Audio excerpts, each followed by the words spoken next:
아이들이여, 지금이 마지막 때입니다. 그리스도를 적대하는 사람이 올 것이라고 여러분이 들은 대로 지금 그리스도를 적대하는 사람들이 많이 나타났습니다. 그래서 우리는 지금이 마지막 때인 줄 압니다.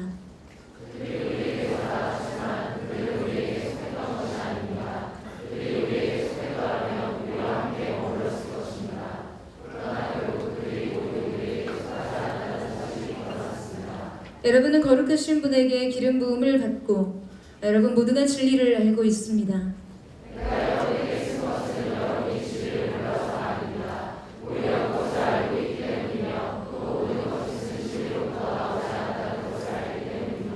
그러면 대체 누가 거짓말쟁이입니까? 예수께서 그리스도이심을 부인하는 사람이 아닙니까? 아버지와 아들을 부인하는 사람이 곧 그리스도의 적대자입니다.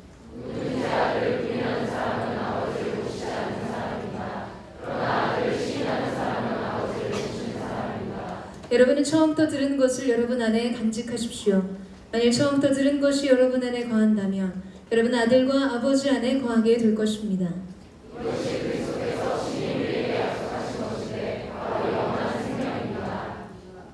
나는 여러분을 속이는 사람들에 관해 여러분에게 지금까지 썼습니다.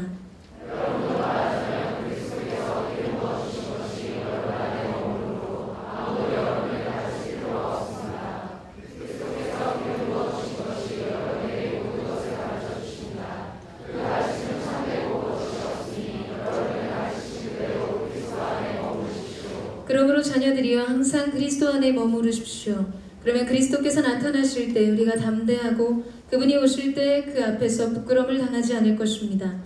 하나님께서 의로우신 분임을 여러분이 안다면 의를 행하는 사람은 누구나 하나님에게서 난 것을 알 것입니다. 할렐루야! 우리의 영혼의 아버지가 되시는 주님의 이름을 찬양합니다. 우리는 그 부름 안에서 우리의 영혼의 평안을 회복하는 줄로 믿습니다. 그 주님 앞에 감사와 함성과 영광의 박수를 올리며 나아가겠습니다. 할렐루야. 주님, 오늘도 새롭게 우리를 사랑하시는 주님, 아름다우신 주님의 이름을 찬양합니다. 할렐루야. 사랑하는 여러분, 성령 충만하십시오. 말씀 충만하십시오. 오늘 성령께서 우리 가운데 신선한 기름 부으심으로 기름 부어주시고 예배의 영광을 우리 가운데 나타내 보여주실 줄로 믿습니다. 그 은혜 가운데 거하는 저와 여러분 되시기를 주님의 이름으로 축원합니다. 저는 여러분 기도해 주셔서 샤이닝 글로리 섬김을 잘 마치고 돌아왔습니다. 여러분들 그거 아세요? 제가 지난주에 여러분과 함께 있었다는 사실을 아십니까? 네, 그런 의아한 표정으로 저를 바라보시는데요. 제가 예배 시작하는 그 타이밍에 MC들에게 페이스타임을 해서 뒤에서 여러분이 예배하는 것을 지켜보고 있었습니다. 여러분을 특심으로 사랑하는 마음 때문이죠. 한시도 떨어져 있을 수 없는 그 마음으로 저 여러분을 굉장히 사랑하고 관심이 많습니다. 이 반응은 도대체 뭔지 모르겠어요. 더 하면 조금 무서워질 것 같다는 생각이 좀 드는데요. 여러분, 느끼지 못한다고 해서 존재하지 않는 것은 아닙니다. 제가 여러분을 그렇게 바라보고 그렇게 지켜보고 예배의 흐름을 함께하고 있었다는 것은 아무도 누구도 생각지 못했을 것입니다. 그러나 그것은 사실이라는 거죠. 여러분, 하나님의 마음 또한 이와 같지 않으시겠습니까? 그분은 매 순간 우리와 함께하는 분이십니다. 믿으세요? 저 여러분의 인생 가운데 그 하나님의 동행을 신뢰하는 은혜가 있게 되기를 축원합니다. 우리가 걷는 이 길이 푸른 초장과 쉴만한 물가가 아닐지라도 때로는 어두운 골짜기를 지나도 주님이 우리와 함께 하신다면 우리 인생 가운데는 소망이 있습니다. 그분은 우리를 인도하실 뿐만 아니라 우리를 지키시는 하나님이세요. 여러분 믿으시죠? 지난주에 제가 토요일에 들어가서 이제 세팅을 하며 여러 가지 준비하는 시간들을 가졌는데요. 많은 기도의 제목들을 마음에 안고 들어갔습니다. 따로 구별된 시간과 장소에서 기도할 수 없었기 때문에 악기와 음향들을 세팅하면서 계속 마음으로 기도하고 있었어요. 여러분을 위해서 중보하고 있었습니다. 요새 SNS 공동체 참 몸이 아픈 지체들이 너무나 많아요. 기도가 필요한 사람들이 너무나 많습니다. 그래서 참 마음이 너무 아프고 무거웠어요. 그렇게 기도하는 중에 하나님께서 불현듯 제 마음에 한 가지 단어를 주셨습니다. 그것은 낙법이었습니다. 저도 굉장히 생소하고 뜻밖의 단어였어요. 여러분, 우리의 인생에서 우리는 뜻하지 않은 강펀치를 맞을 때가 있습니다. 그래서 넘어지죠. 그 펀치가 때로 나의 실수와 실패이든 원수의 대적의 공격에 의한 것이든 고난의 신비와 같이 하나님의 은혜의 섭리 아래 있는 것이든 우리는 그러한 순간에 당황하며 고꾸라지며 넘어집니다. 상황과 환경이 절망적일 때가 있고 때로는 내 자신이 절망적일 때가 있어 존재에 대한 절망을 경험할 때가 있습니다. 사랑하는 사람과의 관계가 깨어져서 아플 때가 있고 사랑하는 사람이 고통받는 것을 보는 아픔을 경험할 때가 있습니다. 꿈과 소망의 날개가 꺾일 때가 있고 어느 날 문득 찾아온 질병으로 인한 슬픔과 상실에 빠질 때가 있습니다. 여러분, 어떠한 이유에서든 우리의 인생의 길에서 자주 넘어지고 엎드려집니다. 그런데 그러한 순간에 우리가 이 넘어짐을 피할 수 없다면 그 다음에 중요한 한 가지가 있다는 것이죠. 여러분, 그것은 넘어지는 방법입니다. 낙법이라는 것이에요. 하나님이 주신 이 단어가 있었는데 이 음성의 잔음이 사라지기 전에 저는 얼른 낙법이라는 단어를 찾아봤습니다. 떨어질 낙법법이라고 쓰여있죠. 네이버 가라사대, 여러분에게 한번 읽어드릴게요. 유도에서 매치기로 나가 떨어지거나 또는 급하게 넘어지게 되는 경우에 아무런 위험 없이 안전하게 몸을 유지하는 방법이라고 정의 내리고 있습니다. 여러분, 어쩔 수 없이 그게 어떠한 외부적인 힘에 의해서든 나의 실수에 의해서든 어쩔 수 없이 넘어지긴 넘어집니다. 그러나 넘어져도 아무런 위험 없이 안전하게 몸이 유지된다는 것이에요. 그래서 하나님 앞에 질문했어요. 주님, 그렇다면 우리 영혼에 저의 영혼이 가장 안전하게 넘어지는 방법, 영혼의 낙법이란 무엇입니까?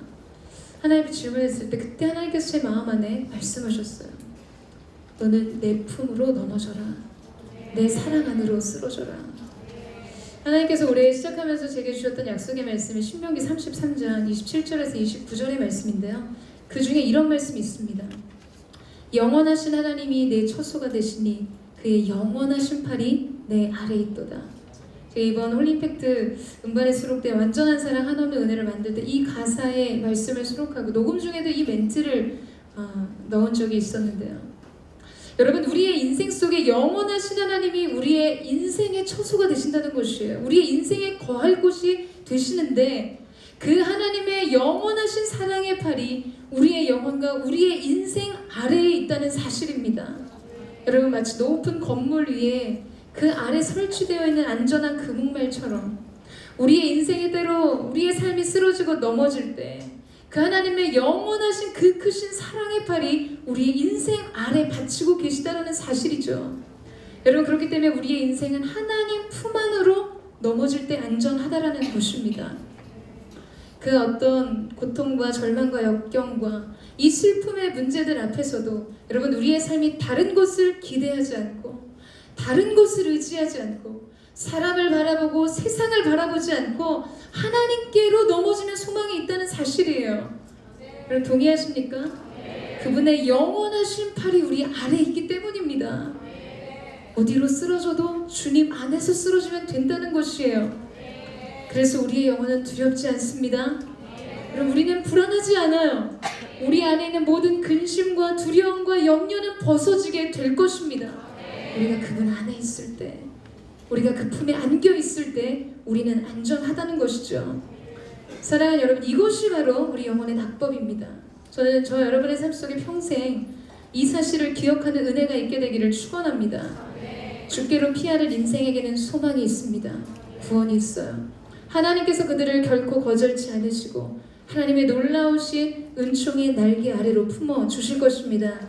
여러분, 믿으십니까? 그렇다면 우리 사랑의 마음을 담아서 옆 사람과 한번 인사를 나누도록 하겠는데요. 당신은 영원하신 팔, 주님의 발에 안기십시오. 인사하시겠어요? 당신의 영혼은 안전합니다. 이렇게 축복해 주시죠. 아멘. 아멘이시죠? 네, 여러분, 오늘 우리가 함께 읽은 말씀은 이 마지막 시대를 살아가는 우리의 시대 속에 나타나는 적그리스도에 관한 이야기와 또 이 거짓된 가르침을 분별케 하는 기름 부으심에 관한 말씀입니다. 우리 18절 말씀을 같이 한번 다시 읽어보도록 하겠습니다. 18절 말씀 시작.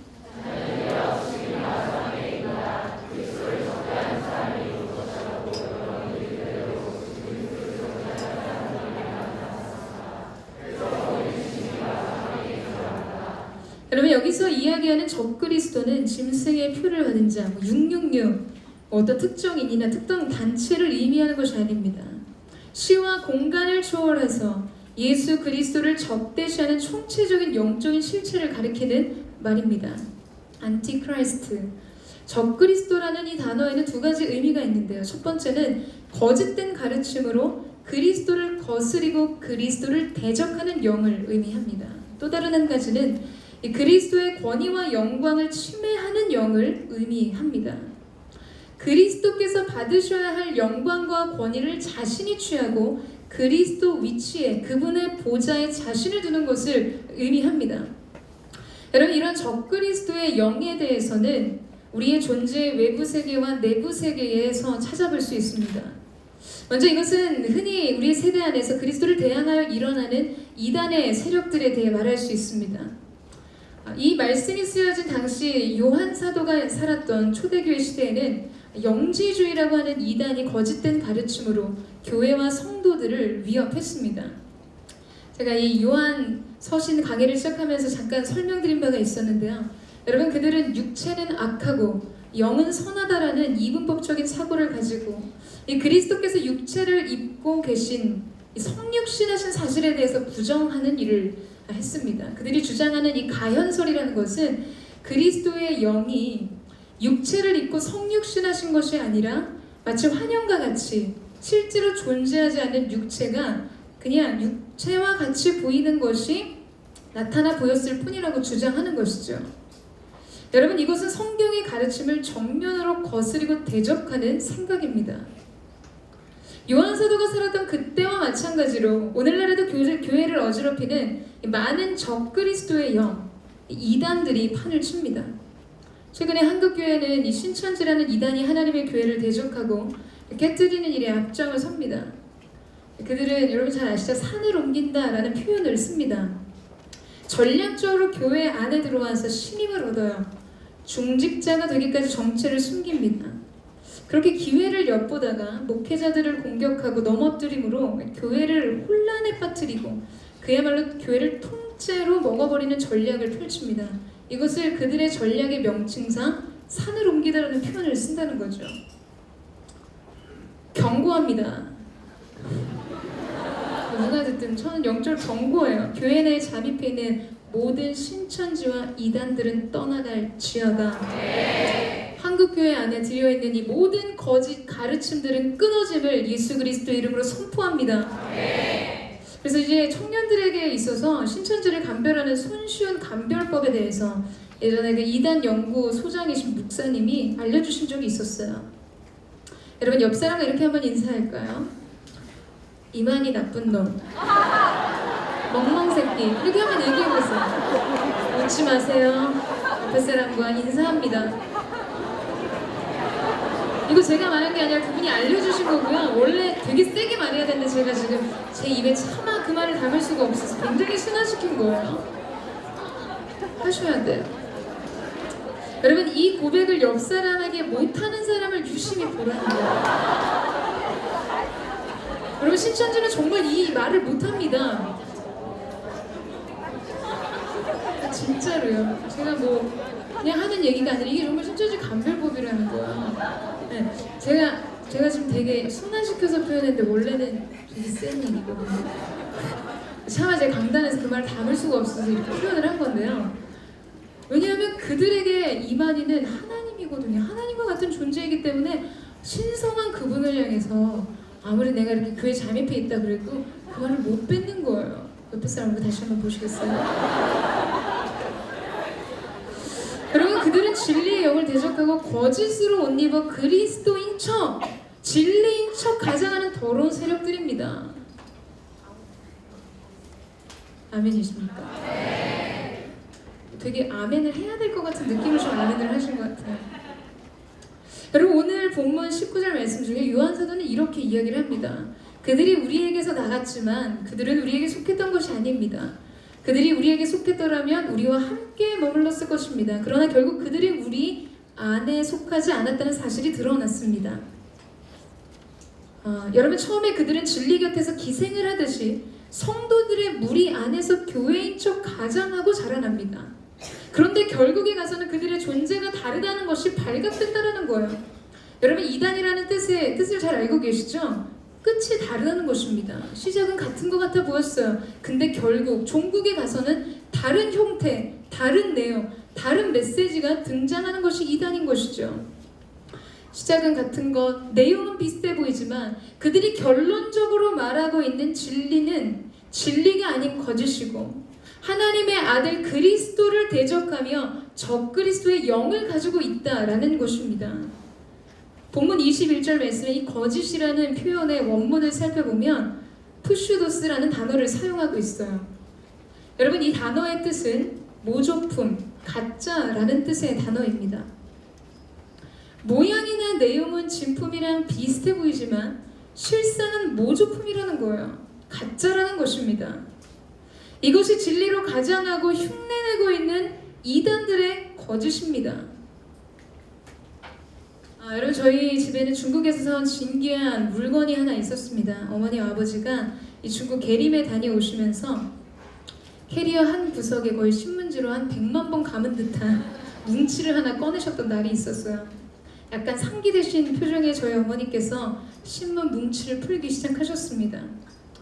말씀을 들어보니까 중국에서 정말 진귀한 예쁜 수정 돌을 사오셨다는 거예요. 하나는 백두산의 그 화산재로 만들어진 반짝이는 돌이고도 하나는 수정 돌이었습니다. 한 동굴에서 나왔는데, 동굴에서 뭐 거하신 게 아니라 잠깐 거기 들어가셨다가 동굴에서 나왔는데 중국 사람들이 뭐 500원이라고 외쳤다는 거예요. 여러분, 중국 500원은 우리나라 엄마 100원만 이거에 곱하기 5가 아니라 단위가 크죠. 그러니까 500원이면 한 10만 원 정도의 돈입니다. 너무 비싸니까 뭐 살 생각을 못 하셨는데 너무 예뻐서 그래서 계속 쳐다보고 계셨다는 거예요. 근데 여러분, 원래 등을 한번 보여야지 DC가 가능해집니다. 저희 어머니가 그냥 미련 없는 것처럼 버스를 타시기 위해서 올라타자 뒤에서 이 수정 돌을 파는 아줌마가 끝까지 쫓아오셔서 100원에 팔겠다고 이야기를 하신 거예요. 마음에 이미 처음부터 갈등이 있으셨던 어머니가 너무 기쁘게 그 돌을 사셨어요. 또 500원짜리를 100원에 산 그 기분이 있잖아요. 참 기쁘게 그 돌을 가지고 오셨는데 제가 봐도 그 돌은 참 신비로웠습니다. 보라색이 띈 돌이었는데 여러분, 돌의 깊이에 따라서 색깔이 아주 다르게 오묘한 그런 빛깔을 띠고 있었어요. 마치 그라데이션 된 것처럼 수정돌이 보였습니다. 그래서 이 귀한 돌은 저희 집 거실에서 가장 좋은 뷰에 올려지고 안전을 위해서 아크릴 박스가 등장하게 되었어요. 아크릴 박스로 다 덮어주셨어요. 그러던 어느 날 햇빛 좋은 날에 대청소를 하기 시작했습니다. 저는 그나마 가장 흥미로운 베란다 물 청소를 맡았어요. 배관 정리를 하고 수도꼭지에 긴 호스를 연결해가지고 물을 뿌리기 시작했습니다. 그래서 이제 오랜만에 아크릴 박스에서 나오셔서 일광욕을 하고 계셨던 그분을 향해서 이렇게 물 한 바가지를 끼얹어주고 호스로 물을 뿌리고 있었어요. 그랬더니 이제 이 돌이 점점 빛이 나는 듯 하더니 갑자기 여러분, 이 수정돌이 움찔하는 거예요. 움직이는 거예요. 어떤 형태의 변화가 딱 있는 걸 제가 느낀 거죠. 저는 순간 머리가 쭉 서는 것 같았습니다. 그동안 자신의 정체를 숨기고 있었던 어떤 생명체를 발견한 그런 느낌이 약간 들었어요. 그래서 이상한 움직임을 감지한 저는 이제 멀찌감치 떨어져서 돌을 향해서 호수에 물을 쏘기 시작했어요. 그런데 여러분, 이게 무슨 일입니까? 이거 움직이는 거예요. 돌이었는데. 제가 얼마나 놀랐을까요? 소스라치게 놀란 저는 수압을 더 높여서 혹시나 저에게 다가오지 못하도록 이 수압으로 제압을 하면서 그를 지켜보고 있었습니다. 그런데 여러분, 점점 움직입니다. 어떻게 해요? 그는 촌농처럼 녹아내리기 시작했어요. 아름다운 보랏빛 수정돌이 여러분, 주저앉기 시작하는 것이었습니다. 점점 아래로 완전히 주저앉아서 흘러버렸어요. 그러니까 제가 처음에 물을 뿌렸을 때 그 어떤 움직임이라는 게 안에서 생명체가 살아서 움직이는 게 아니라 얘가 녹아내리기 시작하면서 형태가 달라지는 모습을 이렇게 봤을 때 전 당황한 거죠.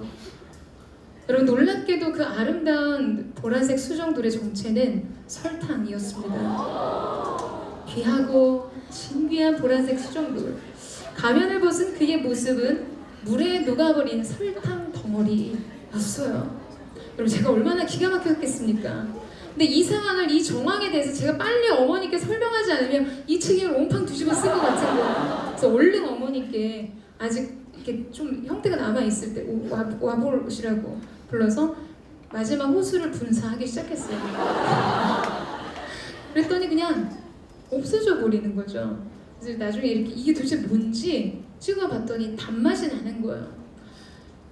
아 여러분 정말 뭐 어이없지만 소스라치게 놀랐던 일화였습니다. 메이드 인 차이나의 그 위력이라는 게 어떤 건지, 대단한 민족이라는 생각이 그 순간 들었어요. 여러분 모양과 외형은 아름다운 수정돌이었지만 그것의 실체는 설탕 덩어리에 불과했습니다.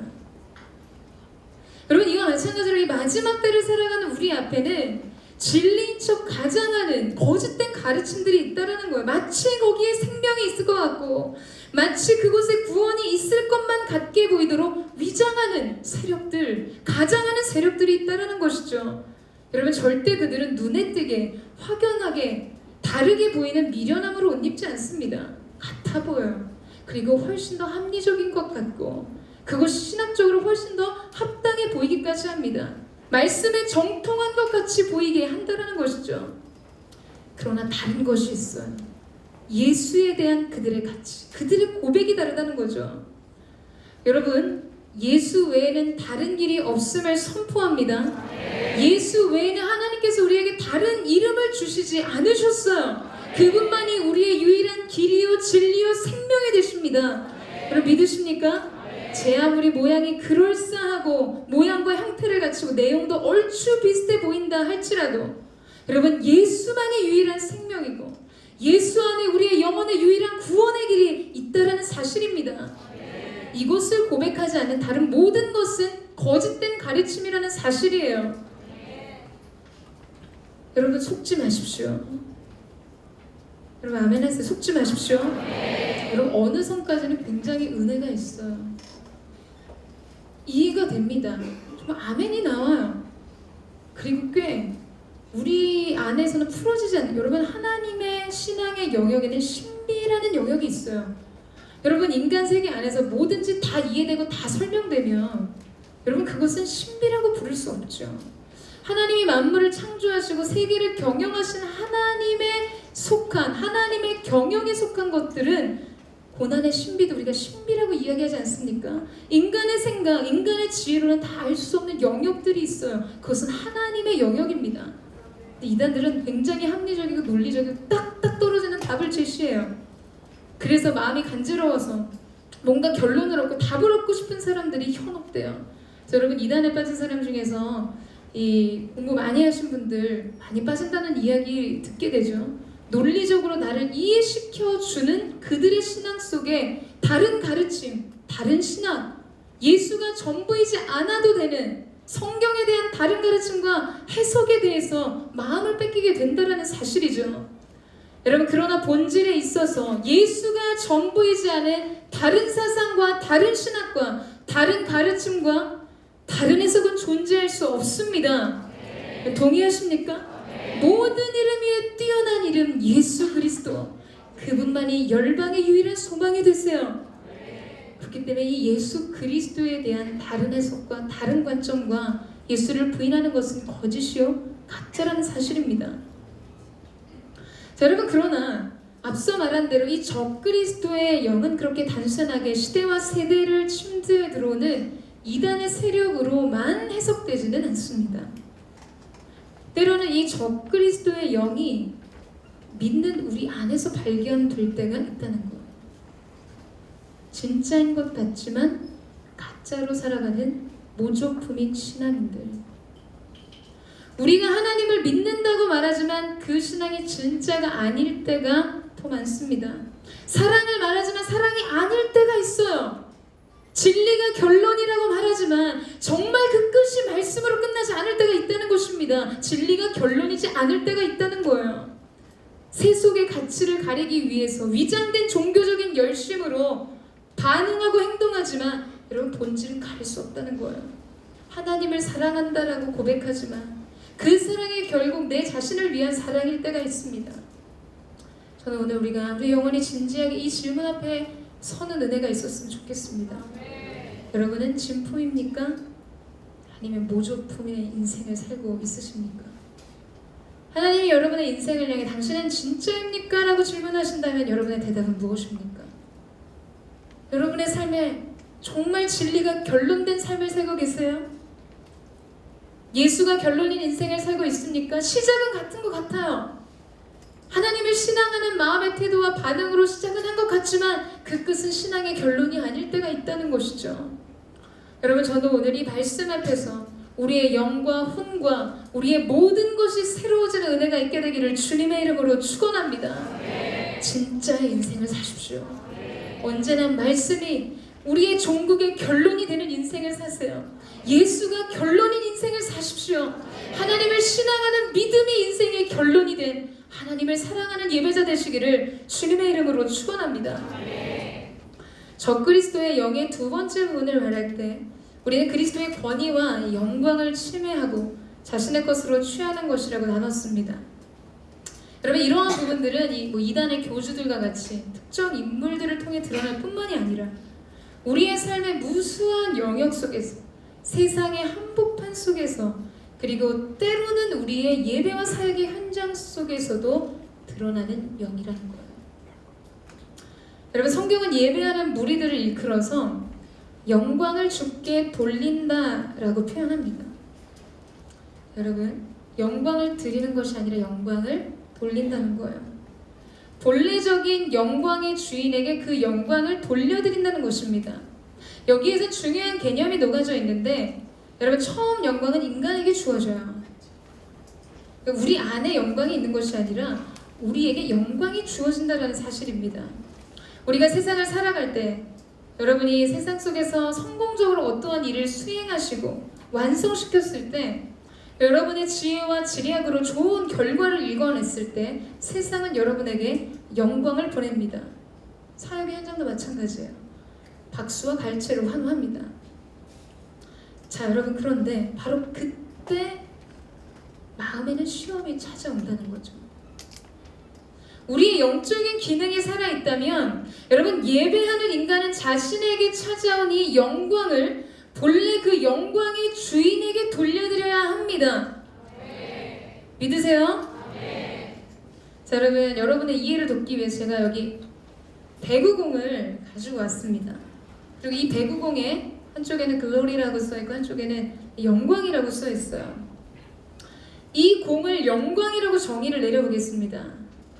여러분, 우리의 인생의 진영 속에 이 인생의 그라운드에서 영광이 우리의 삶의 진영으로 들어옵니다. 여러분, 그런데 잘 보세요. 배구 경기에서는 이 볼이 자신의 영역, 내가 서 있는 내 스페이스로 떨어지거나 내가 그 공을 받는 것으로 끝나면 어떻게 되죠? 실점하게 된다는 거예요. 여러분, 볼이 이렇게 날아올 때는 이 볼을 다시 상대의 진영으로 토스를 하거나 다른 진영으로 넘기거나 다른 진영의 스파이크로 해서 꽂아야 합니다. 여러분, 그것이 실점을 피하는 방법이고 득점을 하는 방법입니다. 잠깐 한번 나와 보시겠어요? 이제 시연을 한번 해보아 드릴게요. 배구 경기 아시죠, 여러분? 자, 이렇게 이게 영광이에요. 하나님의 영광이, 여기 저한테만 보내주세요. 자, 이렇게 받으면 실점하는 겁니다. 자기의 영역으로 떨어지게 되면 실점하는 거예요. 다시 한번 보내주세요.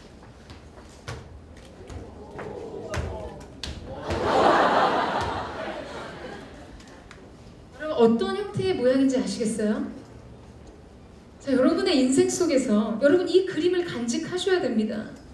여러분, 예배자로 살아가는 우리의 인생이 진짜 예배자, 하나님이 찾으시는 그 참 예배자가 되기 위해서는 여러분의 세상의 한복판에서든 사역의 한복판에서든 여러분의 성공적인 수행의 결과이든 여러분의 지혜와 지략의 결과이든 여러분의 어떤 태도의 결과이든 우리 인생 가운데 날아온 영광을 하나님께 토스, 스파이크, 하나님께 돌려드리지 않으면 우리 인생은 실점을 하게 된다는 거예요. 우리 진영에, 우리의 삶의 진영 속에 이 영광의 공이 떨어지고 우리가 그 공을 그냥 받아 안아버리고 영광을 내 것으로 취하게 되면 실점이라는 거예요. 여러분, 그렇다면 득점하는 인생이란 어떤 것입니까? 우리의 삶이 예배자로서 하나님 기뻐하시는 이 시대를 살아가는 진리의 사람으로서 득점하는 인생을 살기 위해서는 여러분, 영광의 볼이 우리 가운데 날아올 때 하나님께 그 영광을 돌려드리는 것이에요. 때로는 정말 강스파이크로 하나님, 이것은 내 것이 아닙니다. 주님의 보좌를 높여드리고 주님 큰 영광을 받아 주십시오. 여러분, 그때 하나님께서 하늘에 상급을 준비하신다는 것이에요. 그것이 우리의 인생의 참 예배의 모습으로 주 앞에 드려지게 된다는 사실입니다. 여러분, 저는 저와 여러분의 인생이 득점하는 인생이 되기를 주님의 이름으로 축원합니다. 이기는 경기를 뛰십시오. 여러분, 우리의 인생은 앞으로 그러면 이 실점하는, 이렇게 할 때 실점하는 것으로 간주하고 이것을 인생의 룰로 삼으셔야 돼요. 세상에 이건 내가 열심히 한 거니까. 그렇지 않습니다.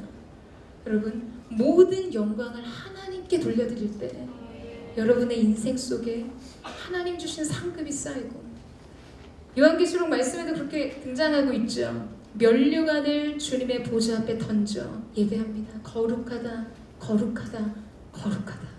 만군의 여호와여, 주의 영광이 온 땅에 충만함을 선포합니다. 여러분, 그런 인생을 사십시오.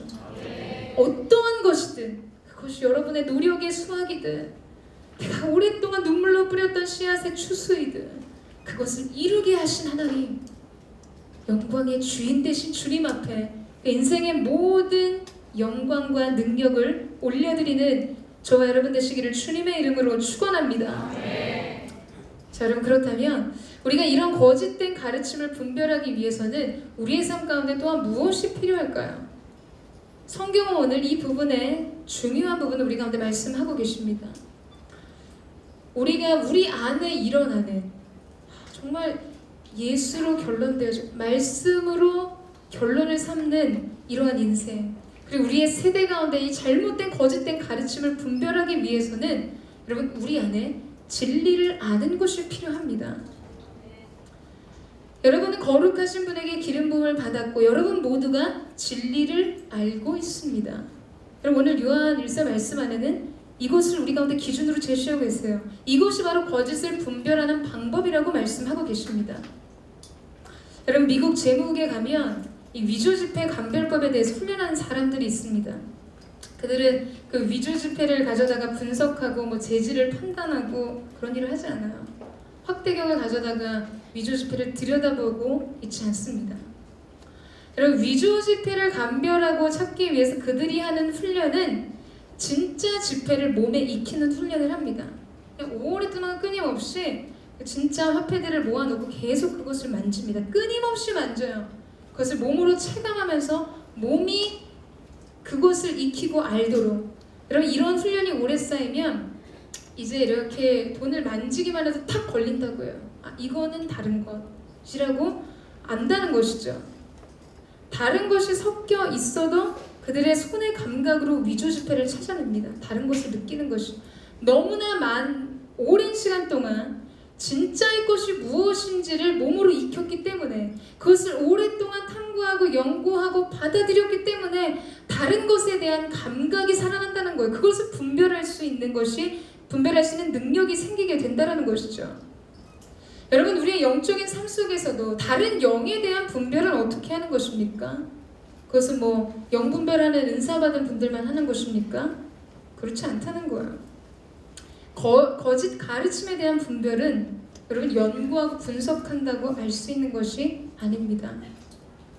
우리가 끊임없이 하나님의 임재 안에서, 하나님의 성령의 기름 부으심 안에서, 그분의 진리 안에서 거할 때 여러분, 그것은 직감적으로 알게 된다는 것이에요. 영이 직감적으로 다르다는 것을 판단하게 됩니다. 여러분, 그것은 그냥 느끼는 것이지 분석하고 연구하고 탐구해서 아는 것이 아니라는 것입니다. 여러분, 이렇게 우리 신앙에 보면 소위 속된 말로 짝퉁이라고 얘기하죠. 이미테이션을 판단하는 기준이 뭡니까? 수백만 가지 이미테이션을 갖다 놓고 아무리 들여다봐도 이게 이미테이션인지 알 수 없다는 거예요. 여러분, 모조품을 판단하는 기준은 정품 안에 답이 있습니다. 정품에 대해 제대로 알아야 무엇이 모조품인지를 판단할 수 있게 된다는 사실이죠. 사랑하는 여러분, 진리를 아는 것이 거짓을 이기는 방법입니다. 저는 여러분에게 그 영적인 분별이 있게 되기를 주님의 이름으로 축원합니다. 자꾸 다른 것을 취하려고 하지 마세요. 더 말씀 안으로 깊이 들어가십시오. 말씀을 탐구하세요. 성령의 기름 부음 안에 거하십시오. 하나님의 임재 안에 거하세요. 그렇다면 하나님께서 그것을 알게 하실 것입니다. 이 진리에 대한 알면 성령의 기름 부음 안에 있다 라고는 말씀을 우리 가운데 가르치고 계시죠. 우리 27절 말씀을 같이 한번 읽어보도록 하겠습니다. 27절 말씀 시작.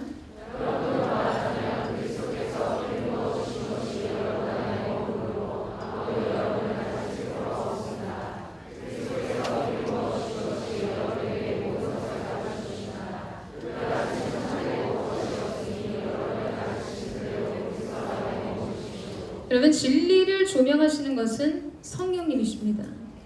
우리가 투광 조명이라고 하죠. 이렇게 건물의 외곽 벽이라든지 아니면 조각물, 기념물 뭐 이런 것들을 비추는 그런 조명기를 투광 조명이라고 이야기를 합니다. 성령님의 주된 사역은 언제나 이 진리의 본체가 되시는 그리스도를 조명하고 계세요. 그분을 드러내십니다. 성령의 사역은 자기 자신을 막 드러내시는 게 아니라 진리의 영이신 그리스도를 나타냅니다. 우리로 하여금 하나님의 마음과 그분의, 여러분, 하나님의 뜻을 추정하는 게 아니라 하나님이 아마 그래서 이러신 것 같다가 아니라 우리가 깊은 성령의 임재 안으로 들어가면 하나님의 마음을 알게 된다는 거죠. 여러분, 어떤 인생 살기를 원하세요? 늘 기도할 때는 하나님 그러신 것 같아. 나름 인간적인 내 안에 합리화하는 것 같은 그러한 해석이 아니라 여러분, 하나님의 마음을 그냥 알게 되는 것입니다. 하나님의 뜻을 알게 되는 것이, 하나님 그 뜻을 신뢰하게 되는 것이죠. 그것이 바로 성령께서 우리 가운데 행하시는 일입니다. 우리의 눈이 가리워지고 어두운 가운데 거하기 때문에 감춰져서 드러나지 않은 진리를 깨닫게 해주시는 사역을 하시는 거예요. 캄캄한 가운데 갇혀있는 것 같을 때, 스탠드에 불빛이 다 켜졌을 때 여러분, 보여지는 것들이 있잖아요. 마치 성령님은 그렇게 진리를 우리 가운데 조명하시고 감춰져 있는 하나님의 뜻을 나타내 보이시고 장래에 하나님께서 우리 가운데 행하실 일들을 보여주시는 역할들을 또한 감당하십니다.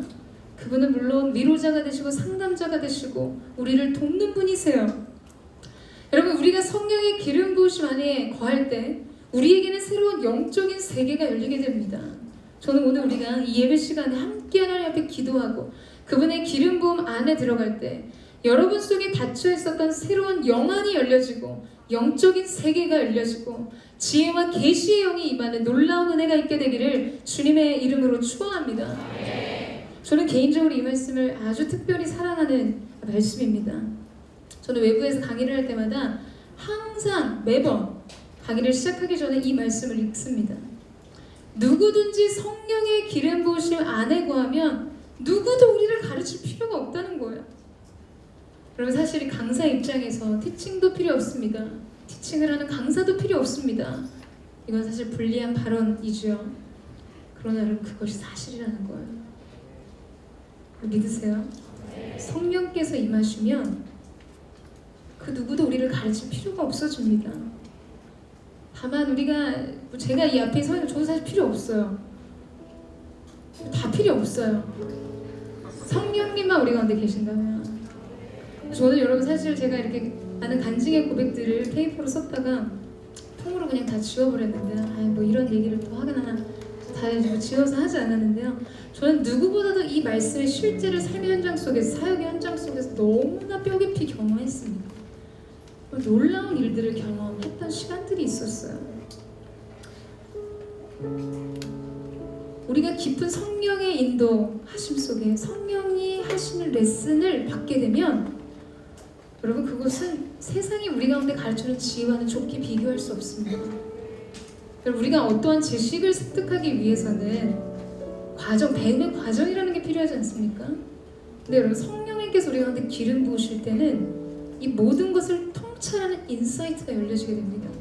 누군가는 막 배워서 알아야 되는 그것을 한순간에 직관해서 알게 되는 영적인 인사이트. 이것이 어디에서 주어지는가? 그럼 그것은 나의 배움의 습득, 지식의 습득으로 주어지는 것이 아니라 성령의 기름 부음 안에서 주어진다는 것이에요. 여러분의 스승은 성령님이십니다. 성령님의 레슨을 받으세요. 저는 정말 많은 시간들 이 말씀이 삶의 현장 속에서 뽑히고 열매 맺는 것들을 많이 경험했습니다. 저의 예배 사역의 모든 현장 속에서 정말 하나님 한번 의지하고 성령님께 귀 기울이며 성령님을 의지하고 전적으로 그분의 가르치심 안에 거하고자 할 때 하나님께서 놀라운 세계들을 열어주셨었어요. 여러분, 저는 지금 이 시간도 말씀에 대한 지식과 자원이 나눠지는 현장이 아니라 성령님의 기름 부으심이 나눠지는 현장 되기를 사모하고 갈망합니다. 오늘 여러분이 그 기름 부음 안에 거하는 은혜가 있게 되기를 주님의 이름으로 축원합니다. 여러분, 그 안에 거하면 우리는 진리를 알게 되고, 우리가 진리를 알게 될 때 거짓이 무엇인지 분별하게 되고, 그리스도를 대적하고 거스르는 적그리스도의 영을 대항하여 이기는 자, 싸우는 자로 일어서게 될 것입니다. 여러분, 저는 저와 여러분의 인생 가운데 이 놀라운 세계가 열려지는 거룩한 은혜가 있게 되기를 주님의 이름으로 축원합니다. 이 시대에 그리스도를 대적하는 적그리스도의 영은 여러분, 우리가 진리의 기준을 더욱 견고하게 세울 때 무너지게 될 것입니다. 우리 시대 속에 혼잡하게 혼탁하게 드러나는, 여러분, 예수님 시대에도 말세라고 불렀어요. 때가 이렇게 악하니 주님 오실 때가 다 오지 않았겠냐, 사람들은 그렇게 저마다 이야기했습니다. 우리 시대를 살아갈 때도 세상의 악한 모습들을 보면 우리는 또한 그런 이야기들을 하죠. 여러분, 세상은 언제나 악했습니다. 그러나 우리 시대의 정말 본질적인 문제는 무엇인가? 그 악함이 문제가 아니라 이 악함에 대해서 기준을 세울 수 있는 진리가 무너지고 있다는 것이 문제라는 거예요. 여러분, 한 번 틈을 주면 왜 호미로 막을 거 가래로 막는다라는 말씀이 있는 것처럼 적은 것을 내어주면 나중에 큰 것을 잃어버리게 되어 있습니다. 저는 저와 여러분의 인생이 우리가 그 진리 안에 거할 뿐만 아니라 그 진리를 수호하는 하나님의 사람들 되시기를 주님의 이름으로 축원합니다. 그분의 기름 부으심 안에 거하고 예수 안에 거하는 인생으로 정말 하나님 보시기에 참 예배자, 진리 편의 선자가 되는 거. 언제까지 우리가 하나님 내 편이십니까를 질문하며 살겠어요? 하나님, 제가 당신 편에 서겠습니다. 이 다른 고백을 주 앞에 드리는 청년 세대로 일어서십시오. 하나님의 사람이 되세요. 저 여러분 가운데 그 놀라운 은혜가 있게 되기를 주님의 이름으로 축원합니다. 지금 함께 기도하며 찬양하며 나아갔으면 좋겠습니다.